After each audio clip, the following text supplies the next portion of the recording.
participating. And we will also take questions at the end too, as well. Yep. Yeah, that's a good point. We do want to make time for that. So let's see if I can get this moving. All right. So the goals for today, for the hour training we have, is to understand why infill is important for your cooperative. What are the benefits? What are some of the things that would drive a community to do infill, and how it can benefit you financially and the members of the cooperative as well. We want to identify 3 key strategies for a successful infill. There are more than just 3, but what are some of the primary 3 that don't necessarily vary by state, that are kind of the key components? And then identify a few action items communities can do to improve infill success. So a lot of the times there are some things that are beyond the control of the cooperative, but there are a lot of things that the cooperative can control. So we're going to review a few of those things that might just make the infill process a little bit smoother. So then it comes to why infill is important. A common one is financial stability. So let's say you have a 30-unit co-op, and then you have 3 vacant lots. So every month you're missing out on 3 lot rents, and that adds up over time. So if your rent's $400, you're missing out on $1,200 in your annual budget every month. And like I said, that's pretty substantial. And by being able to fill those lots, you have more money for improvements in the community, as well as you could potentially maybe decrease your rent if that's feasible for your budget. The other thing when it comes to filling lots is that not only that you're earning more revenue, is that you're spreading costs out as well. So the cost per home ends up decreasing. So instead of saying 27 homes paying the same plow bill, now you have 30 homes paying the plow guy instead. So it just spreads the cost out a bit thinner too, which also helps your budget. Community curb appeal. Think about it like going to a restaurant. If you're walking by a couple of restaurants and you see a couple that are full on a busy Friday night, that's a good sign. That means that restaurant's doing something right. If you see a restaurant that may be not so busy, you might start to question why it's not busy in comparison to the other one. Same way there with the community. I think there's having a more curb appeal if a full community just looks more appealing and kind of signals that people would like to live there.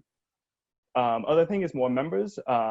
Bringing new people in the community is obviously a great thing. That's more potential board members, more people that can be on committees. And folks have different backgrounds and different skills. You never know who's going to buy your home next to you. They might be the future treasurer, future president, or they might just be a good community member that's willing to volunteer and help out as much as they can. And if any other thoughts on why infill is important, feel free to type them in the chat, and we're happy to shout those out as well. Great, thanks, Ty. So we'll give maybe about 30 seconds if people have any sort of other ideas to just throw those up in the chat box. We can take a look. If not, we will we'll move on. But as Ty talked about, those are a lot of the major reasons why infill is important. Between the cost sharing, the increased revenue, the additional members, the community curb appeal, so placing new homes, and also the process for infill, cleaning up vacant lots and things like that also improve the curb appeal of the community. So great. So next up are the key strategies for infill, and we'll dive into these a little bit more in depth, but I just wanted to highlight them at the beginning. So thanks, we got a chat here. Less to do for the membership committee. That's correct. Yeah, if you have a full community, you have less people coming in. Yep, that is a good point. Definitely want to take care of the committees for sure. So the key strategies for infill, the first is leveraging resources. So, as members of the ROC-USA network, you have various resources, whether it's at the affiliate level with your technical assistance provider, or at the national network level, myself or Mary O'Hara or any of our other staff would be happy to speak with you at any point in time to sort of identify what infill might look like in your community.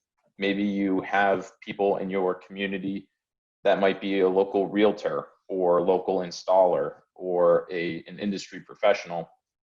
Leveraging your resources would be building a relationship with those people, or a local real estate firm or local retailer or manufacturer to identify what they can do to place homes in your community. Usually it's a mutually beneficial arrangement. You're interested in getting new homes into your community to accomplish those goals that we talked about earlier, or see those improvements in your community.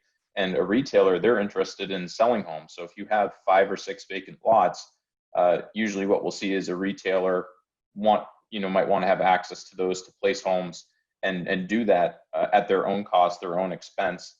And that would make things easy for the community. They'll do all the work, and then essentially the board and the membership can sit back, vote on a couple things, but for the most part, the new homes will get placed by a retailer, and then they can enjoy additional lot rent, additional members in the community. The second strategy is researching and identifying an infill track. So as I just mentioned, there's a developer-driven model of infill for a retailer or an installer to come in and to complete a lot of that work on the community's behalf. There's also another track, which would be community-led infill. So the membership or the cooperative accesses funding or financing to purchase homes, place those homes, sell those homes for hopefully a profit. That profit would be used to replace or replenish your reserve accounts or your operating account or whatnot. So that's a beneficial thing. It requires a substantial amount of work for the board and the membership, but it does pay off. And equally as important is research. So even just using Google, looking at what home sales are occurring in the area, using Google Maps to see how your community looks from the road, to see if there's any improvements that can be made, talking with local retailers, just independent research at the board level or committee level is very important. And then communication. So you want to make sure that you're communicating with the various parties, whether they're manufacturers, retailers, installers, your technical assistance provider.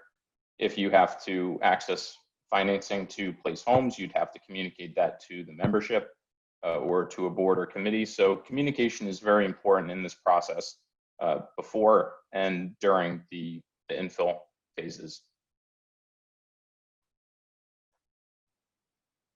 Yeah, so we're going to just dive in a bit more on a great overview that Chris just provided. Oh, it looks like Mary Shepard is having issues, so I'm not sure if you want to touch base with Mary, Kate.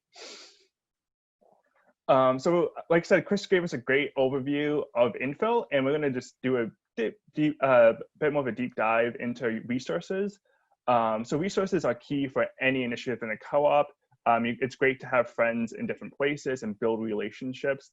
So you have folks that you can rely on and assist throughout this process, because this is a pretty extensive process to get a vacant lot filled, and having folks with expertise and on board make this process a bit easier. So ones that we have listed are town officials, being friendly to the town, such as the building inspector. Code enforcement is a great resource to have. It's really great to introduce yourself to those folks, because they will be by to inspect the home installation, as well as if you need a demo permit, you'd have to go through the town as well as selectmen or city councilmen, depending on how your town and municipality is governed. Those are wonderful resources for not only infill, but other projects in the community as well. Realtors.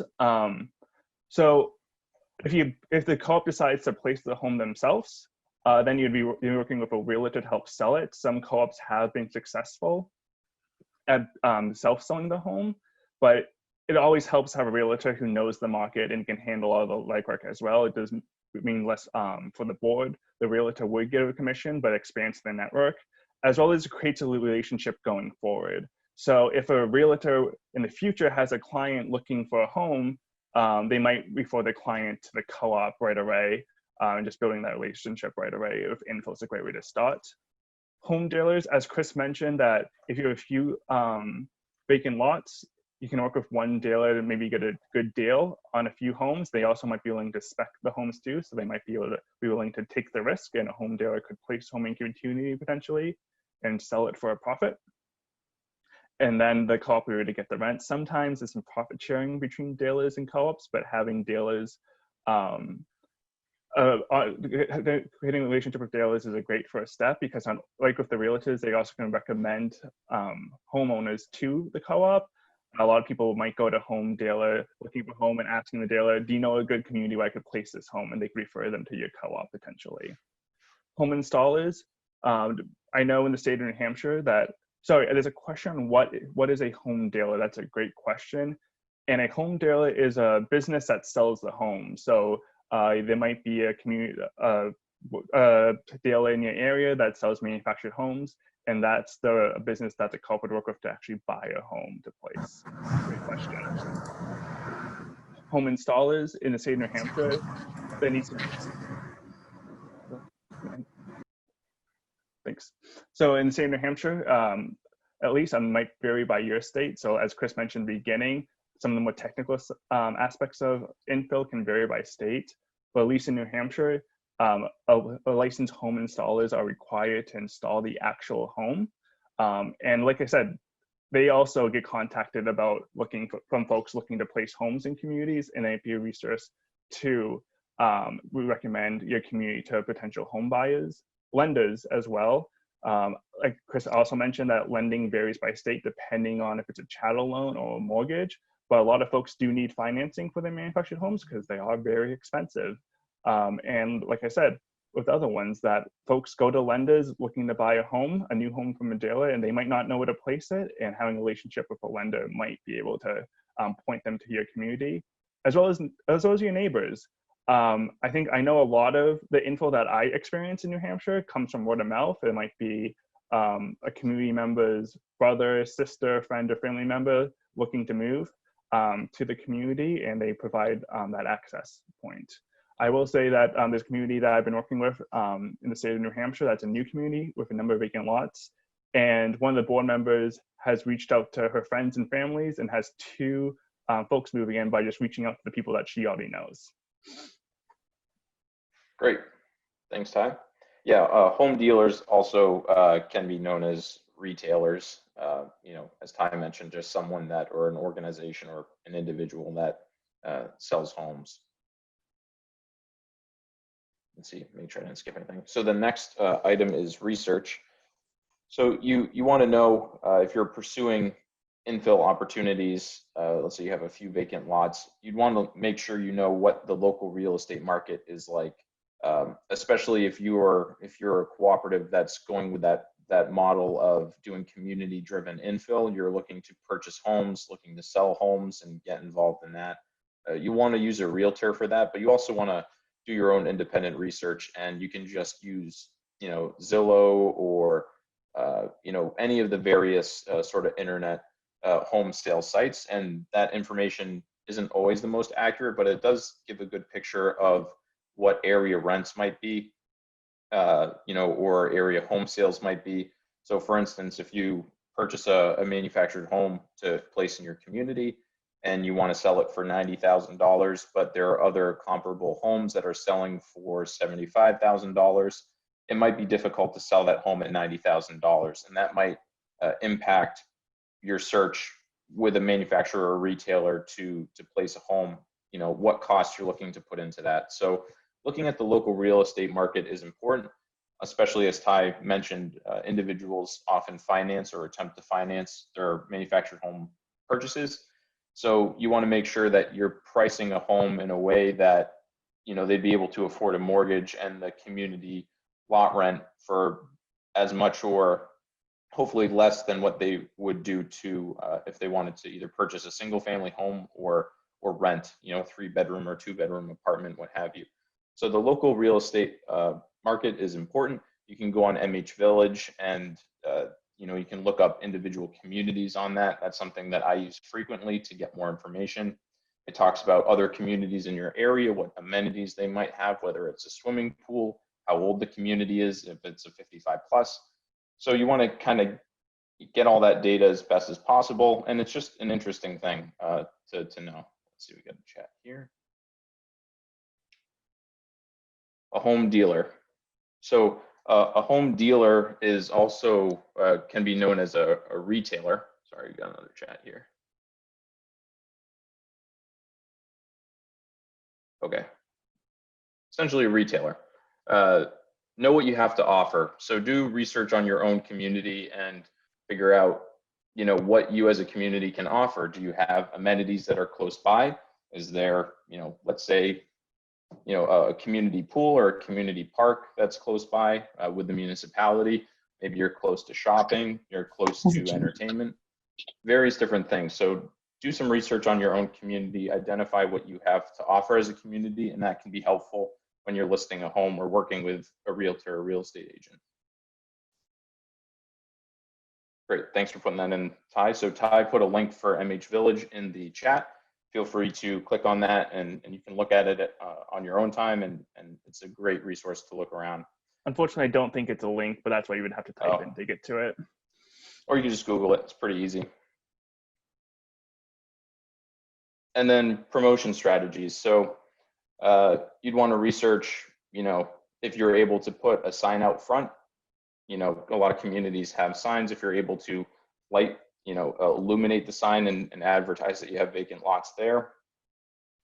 Promotional strategies through Facebook Marketplace, social media.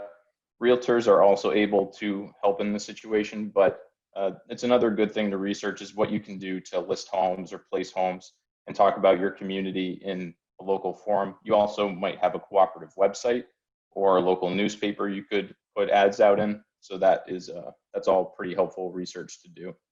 And it's pretty quick, just a Google search or going on Zillow or your local newspaper website or even your community website. Yeah, I just want to add one more promotional strategy that I know some cooperatives in New Hampshire use, is that they might offer a rent discount for folks who are bringing in a new home. So you might have someone who bought a manufactured home from a dealer and they're looking for a community to place it.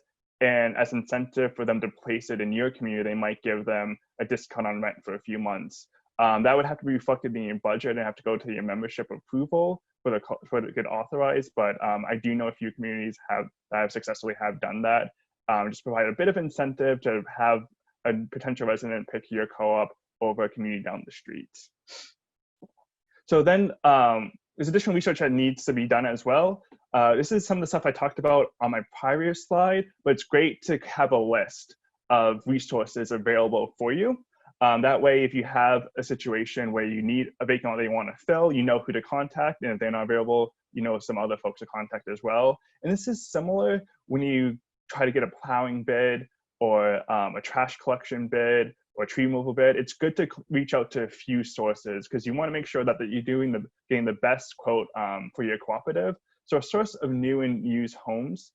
So this is typically a dealer, as we've been talking about, and dealer are just folks who sell homes.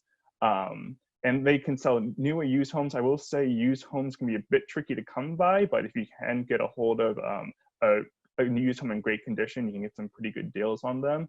But it's good to reach out to a few dealers to see what the inventory is, see how much they're charging. Obviously, quality is a factor you want to be looking at as well, but it's a good idea to see the sources out there and keep an eye out on how much homes are selling for among the dealers. So if the co-op does decide to do the infill themselves, as in buying the home, you make sure you're getting the best price and the best quality home as possible. As we've talked about, some dealers will actually place a home in your community and sell it for you, and they'll take the risk of doing that.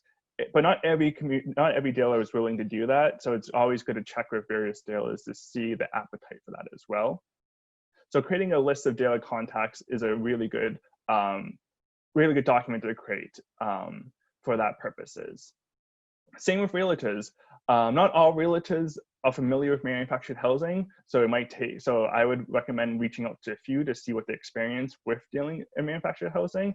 And I do know that a few communities that I work with, they've kind of stuck with the same realtor, just because that realtor does get to know the community and figures out a really great way to sell the community to potential residents and is familiar with the co-op process. I will say that it's really useful to have a realtor that's familiar with co-ops, just so they're aware of the membership criteria and that put in the purchase and sales agreement for the home.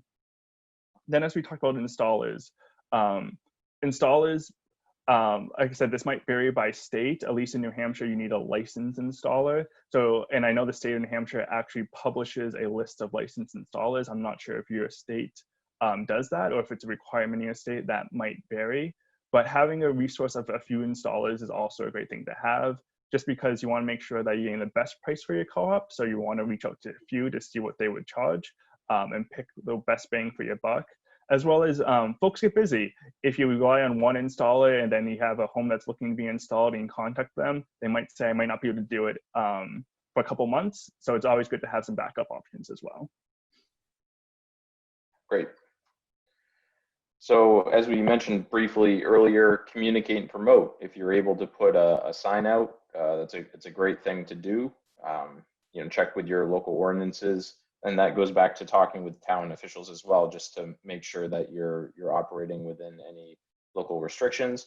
But if someone's driving by, your community might be set back from the road. Some communities are, and it might be difficult to see from the road. So listing, new homes available, or we have prepared vacant lots available for your home. Various things like that. Definitely getting out onto a road for signage is important. And again, using social media. You might have a communications committee or social committee or something like that. That's a good use of time as well to communicate and promote the infill opportunities in your community. So we'll start here with our group activity regarding selling your community. So what are some reasons someone would want to move into your community? I'm sure you talk about aspects that you like and maybe potentially dislike in your community, but we'll focus on the positive aspects for now. And what we're looking for is we're going to break out into a few small groups and develop a sales pitch or some key points if you're talking with a potential buyer, or maybe you're trying to talk to a potential developer and say why they should place homes in your community. Any sort of questions or ties or anything? I'm sorry, I think I stole your slide by accident, but it's okay. Is there anything you'd like to add to that? Yeah, sure. I would just think about, as Chris kind of alluded this to earlier, think about maybe why you like living at the community you live at. And so you might want to talk about characteristics of your community. It's quiet, it's safe.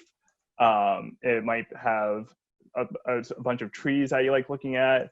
It's near a shopping, it's near a school, it's an easy commuting distance, stuff like that. Just so like as Chris mentioned, to develop a sales pitch, if you're talking to someone who's thinking about moving community, essentially have a reason why they should pick your community over the other one.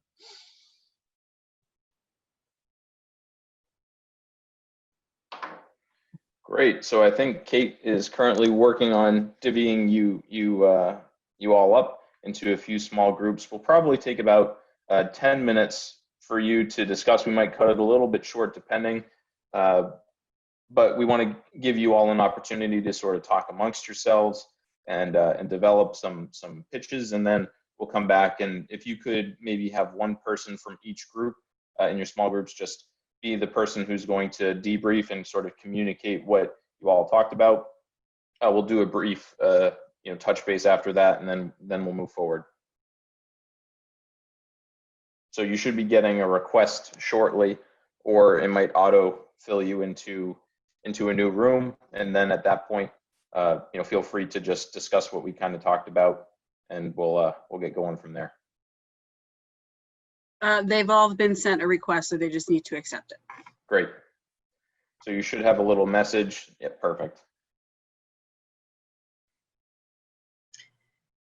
And so Chris, just so you know, I'll pause the recording while we're in this main screen, because otherwise it's just going to record the three of us. Okay. So I'm just going to pause. That's fair. We've got Vincent still in this room too. I'm not sure. He might have. Yep. So Vincent, if you can hear me, you're going to need to accept the request to join the breakout room. Hold on. I'm going to.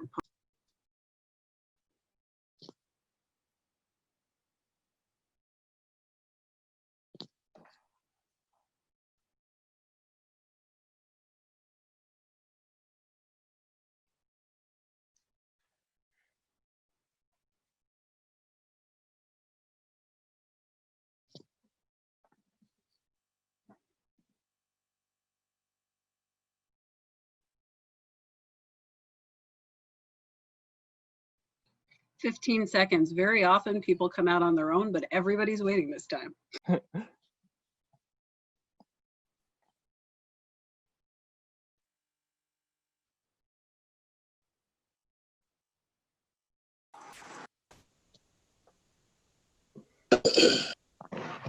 Sorry, I'm on my phone. phone's got to get reoriented. Folks, as you come back, I'm going to mute you all again, just so you're not surprised. Where'd you go?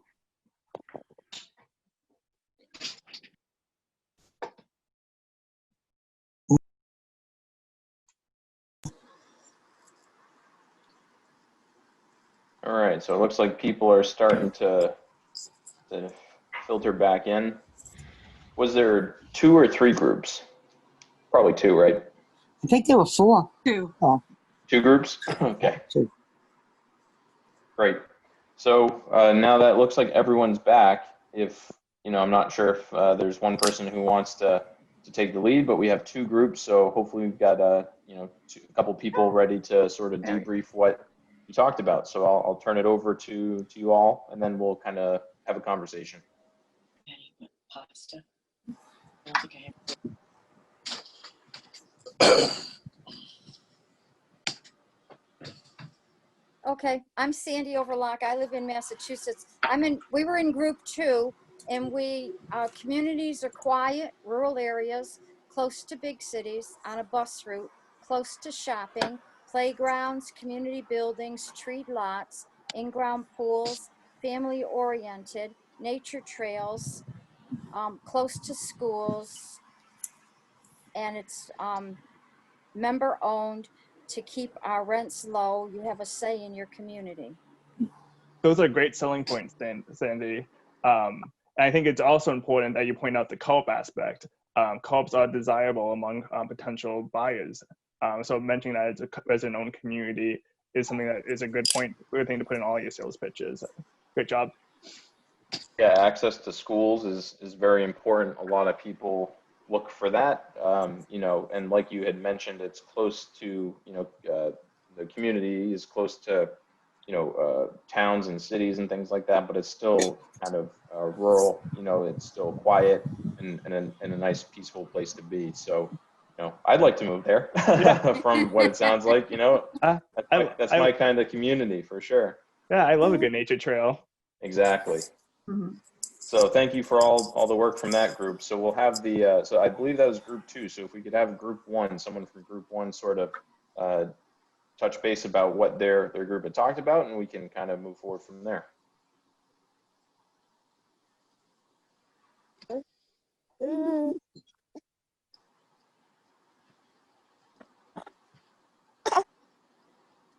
Anyone from group 1? Was there only 2 groups? Yes. Okay. Basically, what we all came up with was our location. Our locations are pretty much what serve us best as far as being close to everything, as far as like a Walmart and shopping and, the interstate. Up here in Greystone, we have incorporated a internet package with our rent. So you get cable and internet, and don't quote me on the amount, but I think it's only like $30 per month because we signed up with a deal for X amount of years for a contract. So for me and for the homeschooling and, working from home and all of the things that, are required of us right now, I feel like that's a huge selling point for us. Yeah, that's a really cool idea. I would love to implement something similar in the communities I work with. I think having a cable package like that that's very affordable is definitely a big selling point for a lot of folks. Yeah.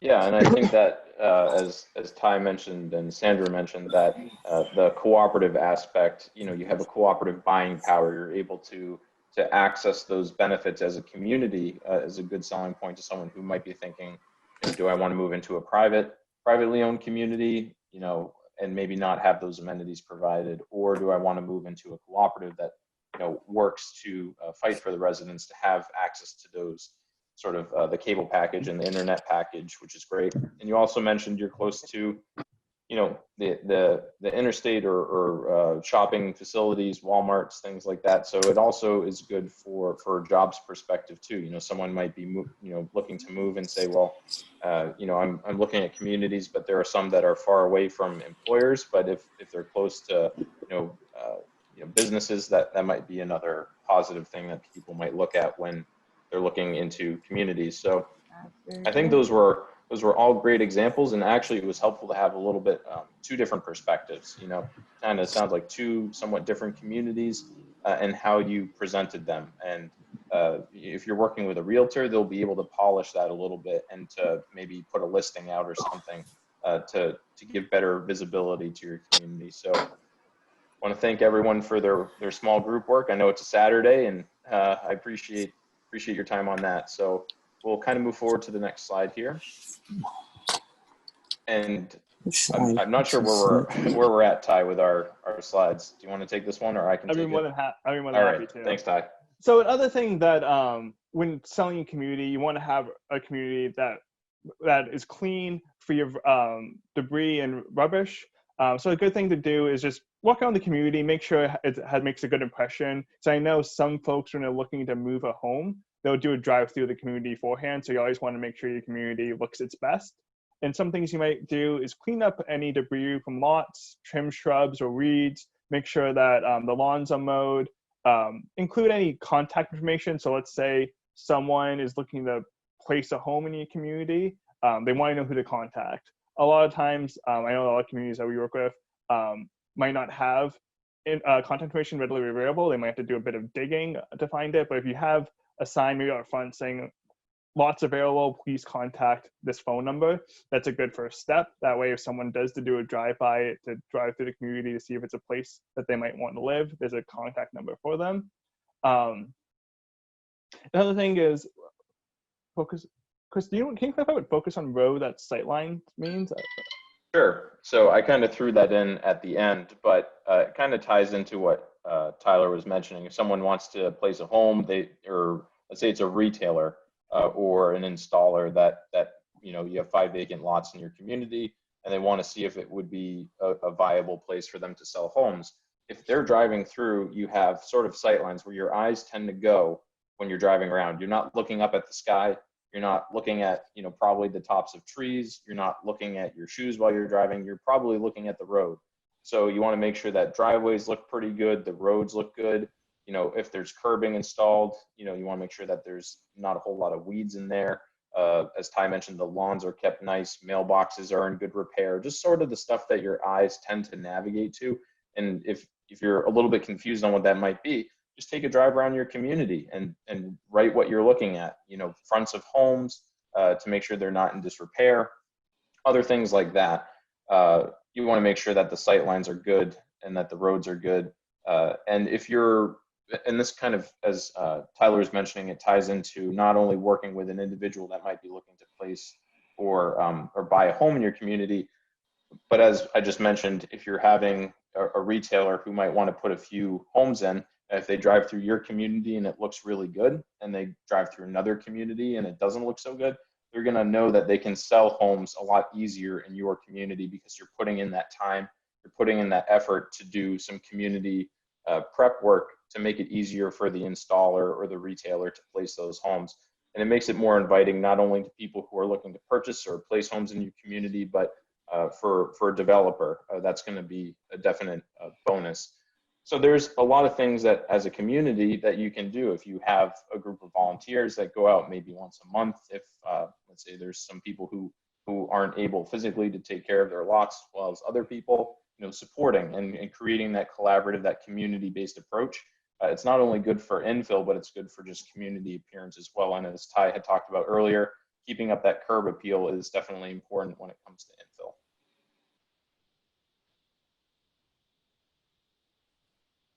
So the next step, we've reviewed sort of the quick version of infill and the key points on infill and the different tracks and what you can do as a community to get ready. But there are a few action items that you should probably take a look at to drive the infill. So one good committee, if you have a larger community that has a lot of engaged members or some engaged members, is create an infill committee. So that way the board doesn't have to do all of this work. The board is already fairly busy, and committees can be a definite benefit to being in a cooperative. So having an infill committee is helpful. You could have them help organize a cleanup day.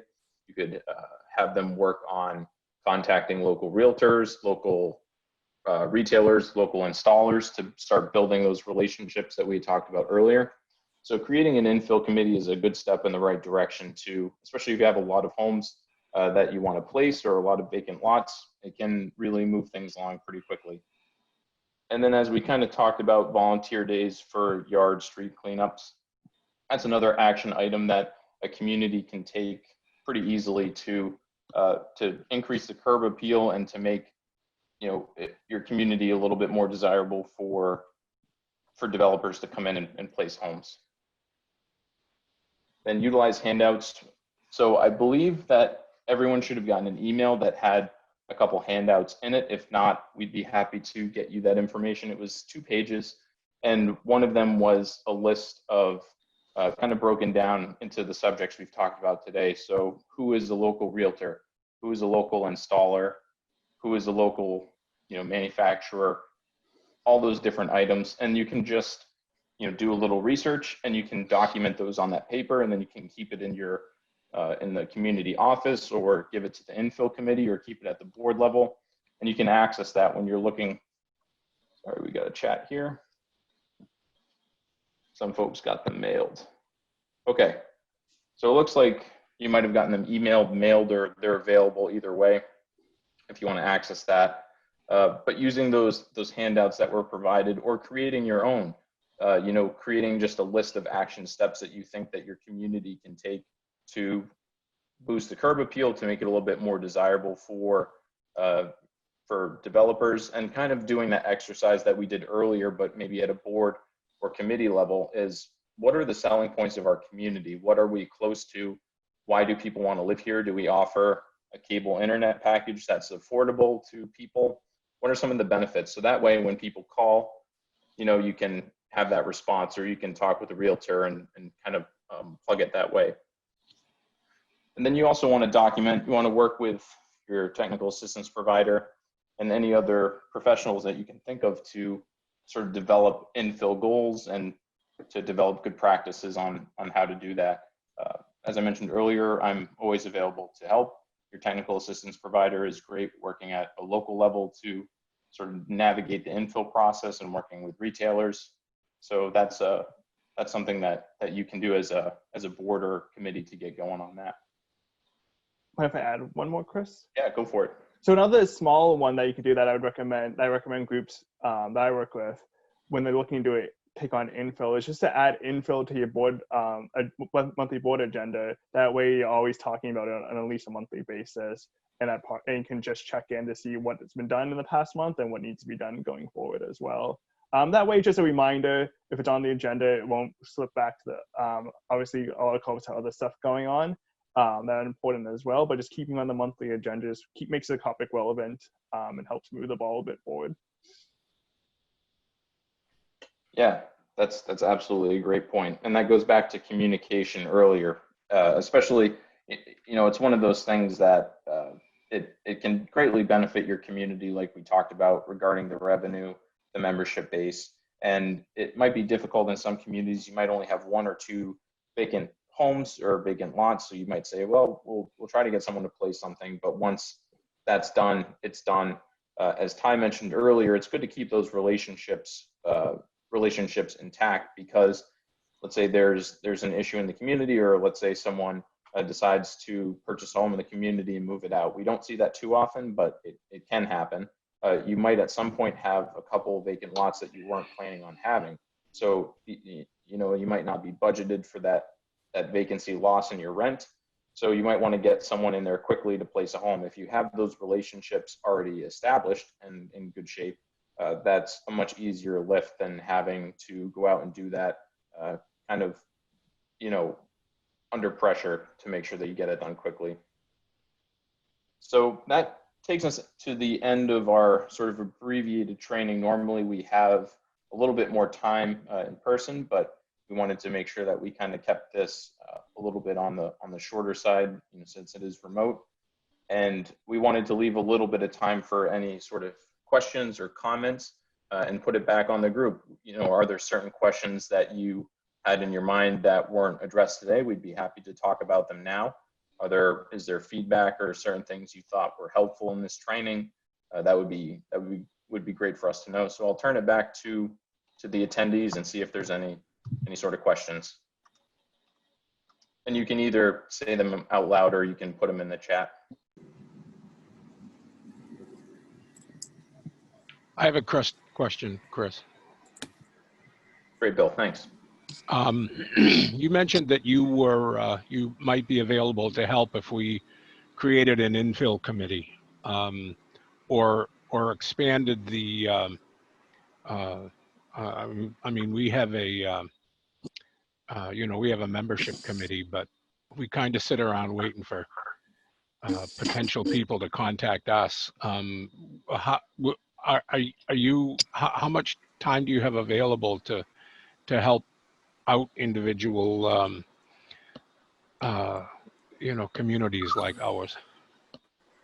Yeah, I'd be happy to make as much time as needed. I can attend evening meetings or meetings during the day, weekend meetings if that's a thing that the committee or the board has. I can work with any community sort of at any capacity or level. So even if you didn't have an infill committee set up, I'd be happy to talk with a few people at the board level or at the membership committee and sort of come up with a plan, work through these steps and maybe identify some people that might be able to help, or bring your technical assistance provider in if they're working with you, and sort of create a good working relationship there, and address, how many vacancies you have and how to get them filled. And if you want to do it at the community level or use a developer, I'd be happy to make myself available to talk with you further at any time. Excellent. How do we contact you? Yep. So my email is the letter C, first letter of my name, C Monroe, MONROE @ROC-USA.org. And I'll actually just put it up in the chat here if anyone else wants to write that down. I think that worked. So, I should, let me try this again. There. So yeah, feel free to email is the best way to get in touch with me. And we currently are working on an infill guide.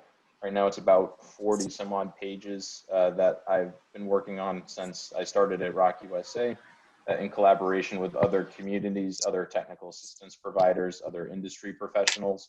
That includes some of the handouts that I provided and some additional things as well. That is sort of a more detailed analysis of infill and talking about vacancy loss with your rent, talking about infill at a network level. So how many, like taking the average vacancy rate across the network with the average community size.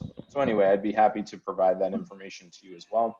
And once we get a finalized version, we'll be distributing that to the RLI attendees and to every community that we can, whether, I'm not sure if we'll be able to do, we can probably do paper in certain requests, but we've been trying to do more digitally, just making it more easily accessible to people. So we'll make sure that we can get that out to you as well. But yeah, I'd be happy to talk further with anyone on this call, or if you have anyone in your community that might be sort of leading an infill process and you want to bring me into that, or if they have questions, I'd be happy to work with them on that as well. Let's see, we got a chat here. So RLI, it stands for, Kate, you can correct me if I'm wrong, the ROC Leadership Institute. Oh, okay. So it's something that we've been. You can always, we're putting recordings of all the classes up online. So you'll be able to view any of the classes at any time. So if you wanted to go back to this class or see one of the other ones, all of them are available to everyone. That way, if people couldn't be there during a certain time or they were full, people could still access them. Ty, you got anything else to add? No, I think unless there's any other questions, I just want to thank everyone for joining us. I know it's a Saturday afternoon, so I know a lot during the summer, so I know a lot of folks have other more fun stuff going on and talk about filling vacant lots, but I appreciate you joining us today. Thank you very much. Thank you. Yeah.